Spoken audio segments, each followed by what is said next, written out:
Bismillahirrahmanirrahim. Assalamualaikum warahmatullahi wabarakatuh. Selamat malam Sobat Muda.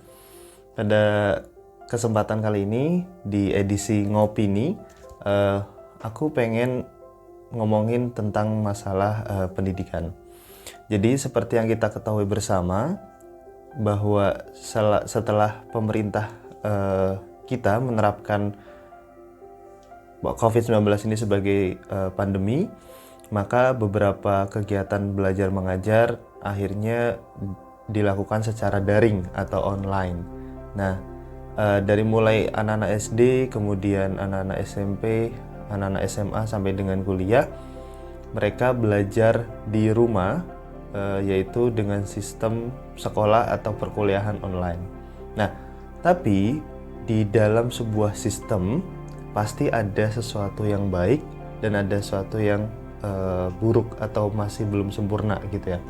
Nah, begitu juga dengan sistem perkuliahan atau sekolah daring gitu. Beberapa hal yang menjadi problem apa? Yang pertama, tidak semua siswa itu mempunyai gadget atau laptop yang pastinya tools tersebut adalah wajib ada untuk menunjang proses belajar mengajar secara daring tersebut. Oke, terus kemudian yang kedua, masalah kuota, ya kan? Nah, tidak semua orang, tidak semua siswa itu mampu untuk dalam periode waktu tertentu menyediakan kuota untuk kemudian mereka belajar secara daring di rumah, kayak gitu. Ya memang kalau misalkan kita bicara perkuliahan gitu ya, kuliah online kayak yang saya tahu di UGM kemarin, di semester lalu tuh beberapa mahasiswa itu mendapatkan jatah kuota kayak gitu dari kampus yang memang sudah disediakan. Walaupun di beberapa universitas lain masih belum kayak gitu. Nah, tapi kalau misalkan di sekolah-sekolah, saya belum dengar sih ada sekolah yang juga menyediakan kuota bagi siswanya. Nah, mungkin kalau misalkan kata-kata ini atau opini saya ini salah, nanti bisa ditaruh di komen gitu ya. Nah, kemudian yang ketiga itu masalah semangat belajar dari adik-adik kita kayak gitu. Jadi pembelajaran secara reguler saja kadang anak-anak ya, saya kan dulu sekolah dulu gitu ya, pernah mengalami aja kadang untuk mengerjakan tugas itu males-malesan gitu loh, aras-arasan. Nah, ini apalagi sistem pembelajaran digunakan secara daring atau online kayak gitu, dimana pengawasan guru sangat minimalis kayak gitu. Jadi yang pasti ya itu tadi bisa jadi beberapa siswa mengalami itu semangat belajar yang kemudian menurun. Nah, kemudian yang terjadi yang keempat adalah yang repot adalah salah satunya orang tua kayak gitu. Orang tua juga merasa bahwa karena mungkin ada yang bekerja kayak gitu ya. Nah, terus kemudian siapa yang orang tuanya itu bapak ibunya bekerja, kemudian siapa yang mengawasi anak-anak di rumah untuk kemudian mereka tetap sekolah kayak gitu. Nah, ini yang kemudian ingin kita pecahkan gitu, ingin teman-teman GPPL itu pecahkan. Maka kami mencoba untuk membuat suatu konsepsi yang bernama hotspot area student center yang pengen banget kita realisasikan di desa. Nah, kebetulan di desa kami, di desa Balapulang Wetan itu belum ada namanya hotspot area. Di beberapa desa di Kabupaten Tegal katanya sih udah ada gitu. Nah, tapi di desa kita belum ada gitu. Nah, makanya yang pasti nanti kami juga akan melakukan pendekatan gitu kan, advokasi ke pemerintah desa kayak gitu, baiknya bagaimana, apakah desa sanggup untuk menyediakan hotspot atau memang butuh peran serta lebih dari masyarakat atau komunitas yang ada di desa. Nah, kembali tentang hotspot area tadi. Apa sih yang pengen kita lakuin gitu? Yang kemudian barangkali bisa jadi inspirasi nih buat teman-teman yang ada di sana kayak gitu. Yang pertama adalah kita pengen menyediakan ruang ya bagi teman-teman atau adik-adik yang masih sekolah atau kuliah untuk kemudian nyaman gitu belajar di sana. Nyaman yang pertama dari segi ruangan kayak gitu. Kemudian nyaman yang kedua dari segi fasilitas atau sarana prasarana, yaitu wifi atau wifi yang stabil dan itu free kayak gitu. Kemudian yang ketiga, kita juga ingin menyediakan tools, yaitu gadget atau handphone dan laptop. Ya nanti kita sih kalau rencananya target paling nggak ada 2 laptop sama 3 handphone untuk kemudian membantu menunjang teman-teman yang memang membutuhkan dan memang belum mempunyai tools-tools tersebut kayak gitu. Nah, kemudian yang selanjutnya adalah selain menyediakan sarana prasarana di atas, kita juga ingin sekali membuat suatu sistem kayak gitu. Jadi sistemnya adalah subsidi silang. Nah, subsidi silang di sini yang dimaksud adalah dalam hal transfer ilmu kayak gitu. Jadi anak-anak SD gitu ya, itu nanti yang ngajarin adalah teman-teman yang sudah SMP, di jenjang SMP atau di jenjang SMA. Nah, kemudian anak SMP nanti yang akan menjadi tentornya mereka adalah teman-teman yang sudah di tingkatan SMA atau kuliah kayak gitu.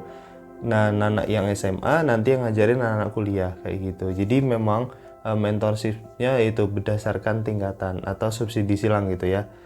Nah, terus kemudian yang selanjutnya adalah kita juga menyediakan fasilitator-fasilitator, yaitu tim inti yang mungkin nanti terdiri atas 3-5 orang yang memang tugasnya selain masalah administratif dan kepengurusan, tapi juga ikut menjadi itu fasilitator, membantu, mengarahkan, mengevaluasi kayak gitu. Dan yang pasti kami juga berterima kasih sekali, alhamdulillah ya, Zenius sampai dengan saat ini masih free access kayak gitu. Jadi mungkin nanti kurikulumnya kita juga akan memakai dari Zenius.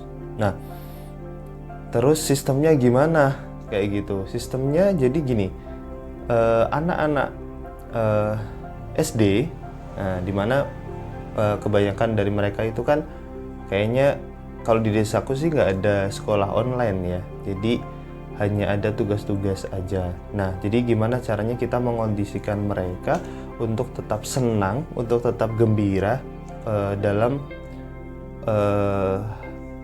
belajar kayak gitu. Jadi kita pengen memfasilitasi mereka untuk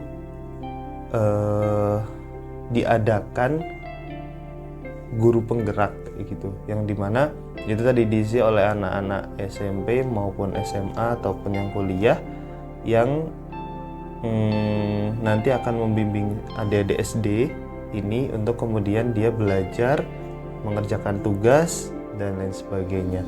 Dan itu nanti rencananya kita akan membuka per RW kayak gitu. Jadi nanti per RW itu ada minimal 1 lah guru penggerak untuk kemudian membantu anak-anak SD ini untuk belajar dan mengerjakan tugas. Nah, kemudian yang SMP juga kurang lebih sama kayak gitu.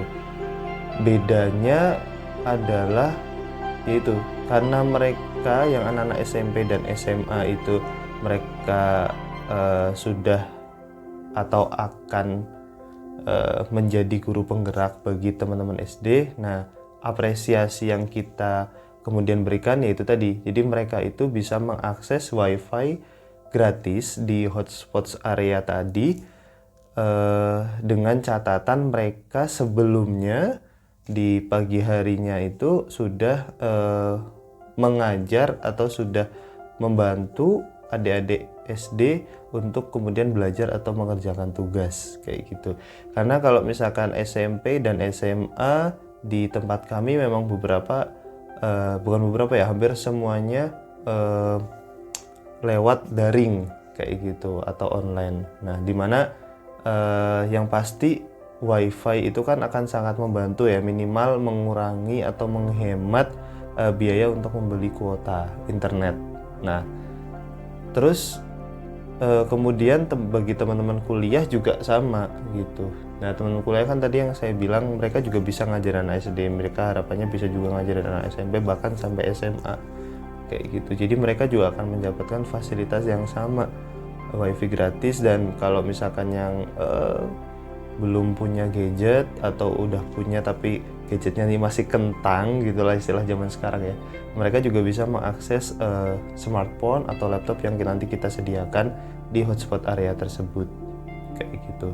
Nah, yang masih menjadi PR adalah ini semua masih brainstorming teman-teman, dan kita juga nggak tahu nanti kedepannya apakah ini akan berjalan dengan baik atau tidak kayak gitu, apakah nanti akan diminati oleh teman-teman adik-adik ataukah tidak. Yang pasti kita ya GPPL terutama itu ingin mencoba selalu menjadi yang namanya solver di tengah problem yang ada di masyarakat kayak gitu. Alhamdulillah kita juga sudah membuktikan di beberapa saat yang lalu. Kita juga sudah mencoba tuh untuk kemudian membantu pemerintah desa untuk mensosialisasikan bahaya COVID dan apa itu COVID. Kemudian sempat bagi-bagi takjil juga dan bagi-bagi sembako juga gitu. Nah, semoga program ini harapan kami juga kemudian didukung oleh berbagai macam elemen, dari mulai pemerintah desa, kemudian tokoh masyarakat, RT RW, asatid ya, Pak Kiai, Pak Ustadz, Bu Ustazah gitu-gitu, dan yang pasti orang tua juga kayak gitu. Dan kami juga sebenarnya sangat-sangat berharap gitu ya, mungkin SD gitu ya sebagai instansi juga mereka itu tidak hanya mengurusi masalah administratif, tapi juga mereka juga mungkin bisa untuk kemudian ikut menjemput bola. Dan ya kami berharap, yang kami sangat-sangat harapkan adalah yaitu tadi menjaga semangat belajarnya teman-teman ya kan, dan juga membantu teman-teman untuk kemudian tetap bisa belajar daring dengan nyaman kayak gitu. Mungkin itu yang bisa saya sampaikan ya. Apabila teman-teman merasa bahwa opini ini bagus dan ingin juga diterapkan di daerah teman-teman, mungkin kita bisa diskusi ya kan. Nanti teman-teman bisa komen dan mungkin nge-DM saya di Instagram, yang mungkin nanti kita akan lebih lanjut diskusi entah via telepon, via video dan lain sebagainya. Nah, tapi kalau misalkan ada teman-teman yang memang kurang sepakat atau mungkin punya ide-ide lain yang mungkin kita juga bisa terapkan baik dalam hal penyempurnaan ataupun revisi, itu juga bisa teman-teman sampaikan lewat komen atau langsung DM ke Instagram saya, yaitu @fajrulfalahfar1. Jadi @fajrulfalahfar1 ya. Oke, gitu. Terima kasih atas perhatiannya. Mohon maaf atas segala salah. Sampai jumpa di ngopini selanjutnya. Dan jangan lupa di tengah pandemi ini tetap kreatif, tetap berkarya, dan tetap bahagia, dan selalu minum kopi. Salam santuy, ngopi dulu Lord. Assalamualaikum. Terima kasih telah menonton video ini. Jangan lupa like, comment, share, and subscribe. Terima kasih.